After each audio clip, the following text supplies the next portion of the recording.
안녕하세요. 코인 공부하는 남자입니다. 설날 연휴도 이제 다 끝나가네요. 다들 푹 쉬셨나요? 이번 영상에서는 이제 설날도 다 지나갔고 새해를 맞이하여 새로운 투자처로 NFT를 보고 계신 분들을 위해 제작했습니다. NFT 투자를 들어보긴 했지만 막상 시작하려고 하면 막막하게 느껴지실 분들이 많이 계실 텐데요. 그 막막했던 시작을 도와드리고자 합니다. 구독과 좋아요는 코공남 영상 제작에 큰 힘이 됩니다. 그럼 바로 시작하겠습니다. 먼저 NFT 투자를 시작하시게 되면 많이 듣게 되실 용어들을 한번 정리해 봤습니다. 간단히 설명드려 보겠습니다. 첫 번째로 민팅입니다. 민트는 영어로 발행한다라는 뜻이죠. NFT에서 민팅은 작가가 발행한 작품을 구매하는 절차라고 보시면 됩니다. 예를 들어 슈퍼노말 프로젝트 민팅은 1월 20일에 한다라고 하면 1월 20일에 해당 작품을 구매할 수가 있다는 것이죠. 두 번째로 화이트리스트 또는 얼리 액세스라는 말입니다. 두 용어는 동일한 의미로 보시면 되고요. 용어에서도 감이 오듯이 특정 프로젝트가 있을 때 해당 프로젝트를 일반인들보다 우선적으로 참여하실 수 있는 권한을 말합니다. 보통 커뮤니티에 활발한 참여를 하시거나 친구 초대 등을 통해서 권한을 획득할 수가 있습니다. 다음으로 프리세일입니다. 마찬가지로 용어에서 감이 오듯이 화이트리스트를 대상으로 사전에 진행하는 세일을 말합니다. 다음에 소개해드릴 퍼블릭 민팅에 비해 가격이 저렴하거나 무료로 진행이 됩니다. 또한 선착순 경쟁을 해야 하는 퍼블릭 민팅과는 달리 경쟁 없이 일정 개수만큼 작품 구입을 보장해주기도 합니다. 다음으로는 퍼블릭 세일입니다. 화이트리스트가 아닌 일반인들도 참여할 수 있는 세일입니다. 물론 화이트리스트 대상자분들도 참여를 하실 수가 있겠죠. 보통 프리세일보다 가격이 비싸고 선착순 경쟁을 해야 되기 때문에 인기가 많은 프로젝트의 경우 1초 만에 완판되어 구매 자체가 어렵게 되는 경우도 많습니다. 오른쪽에 보이시는 게 예시 화면인데요. 보통 이렇게 프리세일과 퍼블릭 세일을 나눠서 진행을 하게 됩니다. 다섯 번째로 PFP입니다. NFT는 크게 순수 아트 작품과 PFP 작품으로 구분이 가능한데요. 순수 아트 작품은 말대로 오프라인상의 순수 미술품과 같은 디지털 아트를 말하고요. PFP는 프로필 픽처의 약자로 프로필 사진과 같은 형식의 디지털 아트를 말합니다. 최근 대부분의 핫한 프로젝트들은 PFP 프로젝트들이라고 보시면 됩니다. 다음으로 제너레이티브 아트입니다. 보통 PFP와 함께 사용되는 경우가 많은데요. 컴퓨터 알고리즘에 의해 PFP의 특정 파츠들을 무작위로 조합함으로써 자체 생산되는 작품을 말합니다. 오른쪽에 보이시는 도지 사운드 클럽 메이츠 프로젝트가 대표적인 PFP면서 제너레이티브 아트입니다. 다음으로는 러그풀 또는 스캠입니다. 이것은 사기성 프로젝트를 말하는데요. 프로젝트 운영진이 갑작스럽게 프로젝트 중단을 공지하고 잠수를 타버리는 등 투자금을 먹튀하는 경우가 대표적입니다.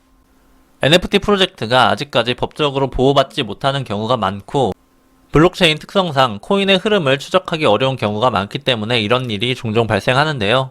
그렇기 때문에 투자 전에 믿을 만한 프로젝트인지 다시 한번 점검을 하셔야 됩니다. 오른쪽은 최근 러그풀로 알려진 캐슬이라는 프로젝트입니다.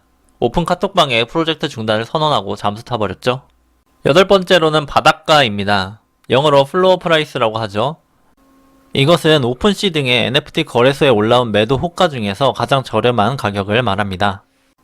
오른쪽에 보이시는 것처럼 오픈시에 올라온 메타콩즈 프로젝트에서 가장 싼 바닥 가격은 1.765 이더리움인 것을 확인할 수가 있겠네요. 아홉 번째로는 스냅샷이라는 용어가 있습니다. 스냅샷은 특정 시점의 데이터를 저장하는 행위인데요. 예를 들어보면 오른쪽에 보이시는 게 최근 실타래 프로젝트에서 진행 중인 길쌈이라는 미니게임인데요. 23시에 3라운드 방편성 스냅샷이 진행된다고 되어 있습니다. 이것은 23시 기준 데이터로 3라운드 조편성을 한다는 것이고요. 23시 이후에 내 조건이 변경되었더라도 이번 라운드는 이전 기준으로 진행이 되게 됩니다. 다음으로 가스비입니다. NFT나 암호화폐를 거래할 때 또는 출금할 때 발생하는 수수료를 말하는데요. 체인마다 가스비가 다르지만 특히 이더리움의 경우 가스비가 상당하죠. 몇십 원 단위인 클레이틴에 비해서 이더리움은 최소 몇만 원이고 트랜잭션이 몰리게 되면 몇십만 원까지 올라가게 됩니다. 다음으로 레퍼럴입니다. 레퍼럴은 보통 어떤 프로젝트를 홍보, 소개한다고 생각하시면 될 것 같은데요. 보통 디스코드 상의 특정 프로젝트에서 초대 코드를 발급받고 이를 SNS에 공유함으로써 해당 프로젝트를 홍보하고 초대하는 것입니다. 이렇게 함으로써 일정 수 이상의 인원을 초대하게 되면 해당 프로젝트에서는 그 보상으로 초대를 한 사람에게 화이트리스트를 부여하게 됩니다.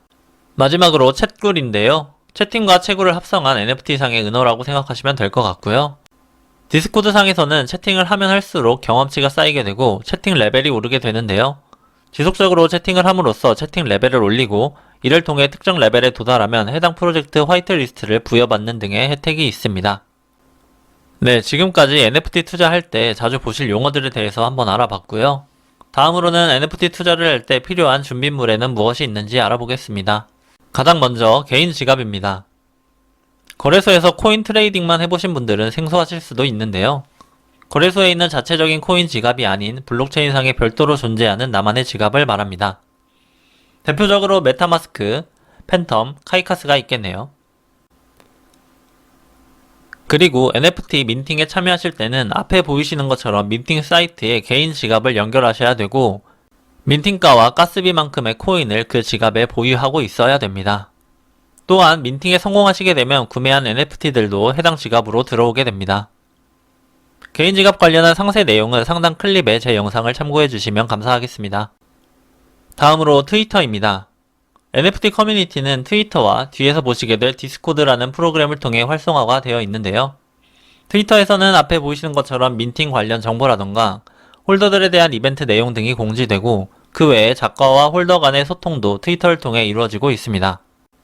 그래서 웬만한 프로젝트들은 다 프로젝트 트위터 계정이 존재하고요. 관심 있는 프로젝트가 있으시면 팔로우 하셔서 소식 받아보시면 됩니다. 다음으로는 디스코드입니다. 디스코드라는 프로그램 자체에 생소하신 분들이 많이 계실 것 같습니다.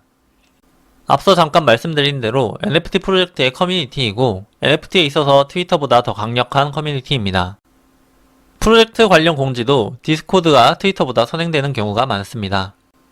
디스코드에서는 왼쪽에 보이시는 것처럼 프로젝트의 공지가 이루어지기도 하고요. 오른쪽에 보이시는 것처럼 해당 프로젝트에 관심 있는 사람들끼리 채팅을 통해 의견 교환도 하는 커뮤니티입니다.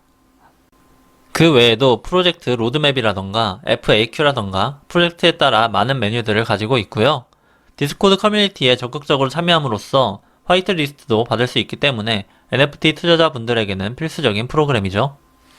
디스코드는 여기 위에 보이시는 것처럼 discord.com에 접속하셔서 간단하게 다운받으실 수 있고요. 휴대폰 앱에도 있으니 다운받으시면 되겠습니다. 그럼 디스코드를 어떻게 사용하는지 잠깐 알려드리면요. 디스코드의 링크는 프로젝트의 트위터나 공식 홈페이지에 나와 있을 것입니다. 해당 링크에 접속하시면 앞에 보이시는 화면처럼 참가 메시지가 뜨게 됩니다. 그리고 참가 버튼을 누르시면 끝이 아니라 간단한 베리파이 절차를 거쳐야 제대로 된 참가가 가능한데요. 베리파이 전에는 메뉴가 보이지 않다가 베리파이가 완료되면 왼쪽에 많은 메뉴들이 생성된 것을 확인할 수가 있습니다. 마지막으로 오픈카톡이 있습니다. 오픈카톡 커뮤니티는 사실 국내 프로젝트에 한해서만 해당된다고 생각하시면 될 것 같습니다. 국내에서는 접근성이 매우 뛰어나다는 장점이 있기 때문이죠. 또한 프로젝트 오픈카톡 외에도 NFT 정보 교류를 하는 자체 오픈카톡방도 존재하고 있는데요. 처음 NFT에 들어오신 분들은 프로젝트 정보 같은 걸 어디서 얻어야 하는지 막막하실 것입니다. 그럴 때 취향에 맞는 오픈카톡에 접속하셔서 여러 정보들 공유 받으시면 좋을 것 같습니다. 들어가 보시면 아시겠지만 능력자분들이 굉장히 많이 계십니다. 저도 현재 두세 개 오픈카톡에 참여해 있고요. 국내 및 글로벌한 프로젝트의 정보들을 공유받고 있습니다. 그럼 본격적으로 민팅을 어떻게 진행하는지 한번 보여드리겠습니다. 사실 민팅을 하는 것 자체는 어렵지 않습니다. 제가 예전에 실타래 프로젝트 민팅 하던 것을 영상으로 남겨놨는데요. 한번 같이 보시죠. 가장 먼저 보이시는 것처럼 디스코드나 트위터에 공지된 민팅 사이트로 접속을 합니다. 그리고 우측 상단에 지갑 연결을 눌러주시면 트랜잭션 창이 뜨면서 간단하게 지갑 연결이 됩니다. 그 다음 민팅하고자 하는 개수를 입력하시고 미리 공지된 시간에 맞춰서 민트 버튼을 누르시면 됩니다. 그러면 트랜잭션 창이 뜨게 되면서 이때 승인을 누르시게 되면 끝이 납니다. 이 당시 민팅 경쟁이 워낙에 치열했기 때문에 저는 실패했고요. 선착순 경쟁이기 때문에 신속하게 민트 버튼을 누르시고 승인까지 완료하시는 게 중요하겠죠. 그리고 방금 보신 것처럼 민팅에 실패하면 트랜잭션 실패나 거부 메시지가 뜨게 되고요. 성공하면 트랜잭션 성공 메시지가 뜨게 됩니다. 막상 민팅을 하는 것을 보니까 어렵지 않으시죠? 기회가 되실 때 한번 직접 참여해 보시는 게 가장 좋을 것 같습니다. 다음으로 NFT 2차 거래입니다. 내가 너무 구매하고 싶은 프로젝트 작품이 있었는데 민팅에 실패해서 구매하지 못했다고 하면 다른 방법으로 NFT 마켓에서 2차 거래를 하는 방법이 있습니다. 다만 민팅 가격보다 높은 경우가 많을 테니 프로젝트의 작품성이나 로드맵을 다시 한번 고려하셔서 진행하시길 바라겠고요. 2차 거래하시는 시점도 중요합니다. 민팅 직후에 가격이 팍 뛰었다가 이후에 다소 조정받는 경우가 많기 때문이죠. 그럼 현재 가장 큰 글로벌 NFT 마켓인 오픈시에서 2차 거래하는 방법을 알려드리도록 하겠습니다. 먼저 우측 상단에 지갑 모양을 누르셔서 연결하고자 하시는 지갑을 선택하여 연결해 줍니다. 연결하시면 이런 식으로 지갑 정보가 뜨게 됩니다. 그리고 구매하고자 하시는 프로젝트를 우측 상단 검색창에 검색을 합니다. 저는 예시로 집시 작가님의 슈퍼노말 프로젝트를 검색해 봤습니다. 앞에 보이시는 것처럼 검색하게 되면 같은 프로젝트 이름으로 여러 개가 뜰 수가 있는데요. 이때 주의하셔야 하는 것이 하나를 제외한 나머지는 다 사기이기 때문에 조심하셔야 됩니다. 보시면 현재 풀려있는 작품들의 개수가 다른 것을 확인할 수가 있죠. 슈퍼노말 프로젝트는 8888개가 풀려있는 게 맞기 때문에 첫 번째가 진짜 슈퍼노말 프로젝트가 됩니다. 여기 31개라고 되어 있는 것은 어떤 사람이 악의적으로 만든 계정이고 여기에 들어가셔서 구매하시게 되면 가짜 작품을 구매하게 되는 것이니까요. 주의하시기 바랍니다. 심지어 이름도 오피셜이라고 되어 있네요. 그리고 오픈시에서 검색하는 것이 정불안하다 싶으신 분들은 프로젝트 공식 홈페이지에 기재되어 있는 오픈시 링크를 타고 들어오시는 게 가장 정확하고 안전합니다. 아무튼 이렇게 잘 접속을 하시면 현재 판매되고 있는 작품들이 리스트업 되어 있는데요. 원하시는 작품을 골라서 클릭하시면 되겠습니다. 그리고 위쪽에 자세히 보시면 프라이스가 아니라 탑 비드라고 적혀 있는 것을 확인할 수가 있는데요. 이것은 바로 구매하는 것이 아니라 내가 사고 싶은 가격을 제한하는 것이라고 생각하시면 됩니다. 그리고 NFT 소유자가 이 제한한 가격이 마음에 들면 수락함으로써 거래가 이루어지게 됩니다.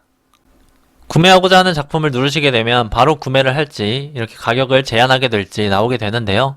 원하시는 방법을 통해서 구매를 진행하시면 되겠습니다. 구매가 완료되면 우측 상단 프로필 탭을 통해서 내가 구매한 작품들을 확인할 수가 있습니다. 물론 내가 현재까지 민팅에 성공한 작품들도 함께 볼 수가 있습니다. 즉 여기 프로필 탭에서는 현재 내가 보유하고 있는 NFT들 전부 다 확인할 수 있다고 생각하시면 되겠습니다. 네, 오늘은 이렇게 해서 NFT 투자를 어떻게 시작하는지 자세히 알아봤습니다. 아직까지도 NFT 시장은 투자에 있어서 블루오션이라고 생각하고 있습니다. 그만큼 아직 모르시는 분들이 많이 있고요. 투자자 중 한 명인 입장에서 사실 많은 분들이 NFT 시장에 유입되면 민팅 경쟁이 훨씬 더 심해질 것이기 때문에 좀 불안하긴 한데요. 그래도 해외 시장처럼 국내 NFT 시장도 좀 더 활성화됐으면 하는 마음에 영상을 제작해보게 되었습니다. 다만 모든 투자는 직접 판단하시고 공부하셔서 진행을 하셔야 되고요. 저는 그 판단에 참고가 될 만한 정보를 공유드리는 것이라는 것을 말씀드리면서 영상 마치도록 하겠습니다. 오늘 영상 유익하셨다면 구독과 좋아요 부탁드립니다. 영상 시청해주셔서 감사합니다.